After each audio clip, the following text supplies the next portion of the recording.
लाल बिहारी को भावज की यह ढिठाई बहुत बुरी मालूम हुई। तिनक कर बोला, मैके में तो चाहे घी की नदी बहती हो, स्त्री गालियां सह सह लेती है, मार भी सह लेती है, पर मैके की निंदा उससे नहीं सही जाती। आनंदी मुंह फेर कर बोली, हाथी मरा भी तो 9 लाख का, वहाँ इतना घी नित्य नाई कहार खा जाते हैं। लाल बिहारी जल गया। थाली उठाकर पलट दी और बोला, जी चाहता है जी पकड़ कर खींच लूं।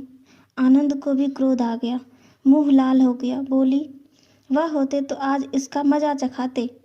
वह अपढ़ उज्जर ठाकुर से न रहा गया। उसकी स्त्री एक साधारण जमींदार की बेटी थी। जब जी चाहता उस पर हाथ साफ कर लिया करता था। खड़ाऊं उठाकर आनंदी की ओर जोर से फेंकी और बोला, जिसके गुमान पर फूली हुई हो उसे भी देखूंगा और तुम्हें भी।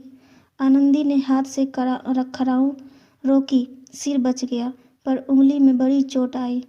क्रोध के मारे हवा से हिलते पत्ते की भांति कांपती हुई अपने कमरे में आकर खड़ी हो गई। स्त्री का बल और साहस, मान और मर्यादा पति तक है। उसे अपने पति के ही बल और पुरुषत्व का घमंड होता है। आनंदी खून का घूंट पीकर रह गई। श्रीकंठ सिंह शनिवार को घर आया करते थे। बृहस्पति को यह घटना हुई थी। 2 दिन तक आनंदी कोप भवन में रही, न कुछ खाया न पिया, उनकी बाट देखती रही। अंत में शनिवार को वह नियमानुकूल संध्या समय घर आए और बाहर बैठकर कुछ इधर उधर की बातें की। कुछ देश काल संबंधी समाचार तथा कुछ नए मुकदमे आदि की चर्चा करने लगे। यह वार्तालाप 10 बजे रात तक रहा होगा। गांव के भद्र पुरुषों ने इन बातों में ऐसा आनंद मिलता था कि खाने पीने की भी सुधि न रहती थी।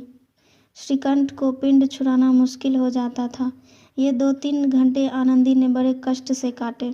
किसी तरह भोजन का समय आया, पंचायत उठी, एकांत हुआ तो लाल बिहारी ने कहा, भैया आप जरा भाभी को समझा दीजिएगा कि मुंह संभाल कर बातचीत किया करे, नहीं तो एक दिन अनर्थ हो जाएगा।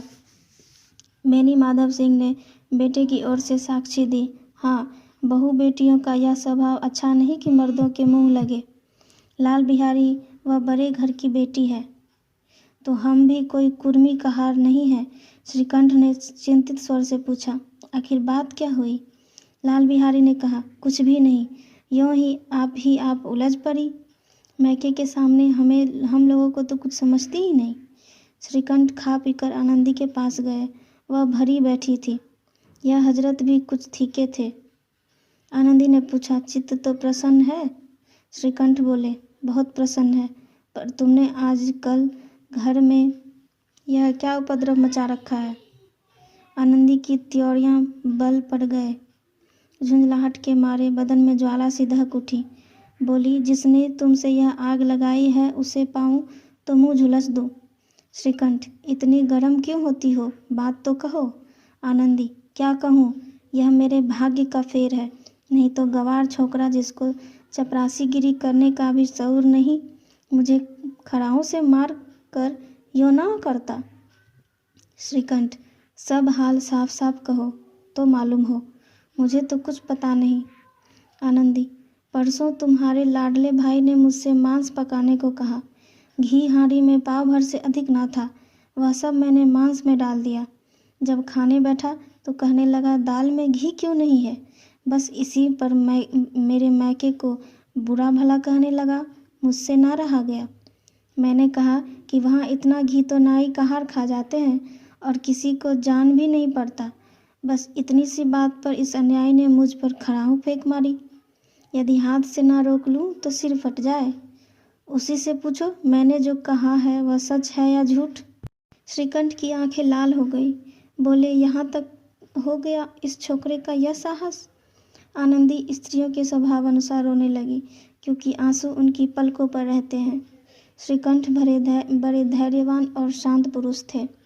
उन्हें कदाचित ही कभी क्रोध आता था। स्त्रियों के आंसू पुरुषों के क्रोधाग्नि भड़काने में तेल का काम देते हैं। रात भर करवटें बदलते रहे। उद्विग्नता के कारण पलक तक न झपकी। प्रातःकाल अपने बाप के पास जाकर बोले, दादा अब इस घर में मेरा निबाह न होगा। इस तरह की विद्रोहपूर्ण बातें कहने पर श्रीकंठ ने कितनी ही बार अपने कई मित्रों को आड़े हाथों लिया था, परंतु दुर्भाग्य आज उन्हें स्वयं वे ही बातें अपने मुंह से कहनी पड़ी। दूसरों को उपदेश देना भी कितना सहज है। बेनी माधव सिंह घबरा उठे और बोले, क्यों? श्रीकंठ, इसलिए कि मुझे भी अपनी मान प्रतिष्ठा का कुछ विचार है। आपके घर में अब अन्याय और हठ का प्रकोप हो रहा है। जिनको बड़ों का आदर सम्मान करना चाहिए वे उनके सिर चढ़ते हैं। मैं दूसरे का नौकर ठहरा घर पर रहता नहीं। यहाँ मेरे पीछे स्त्रियों पर खड़ाऊं और जूते की बौछार होती है।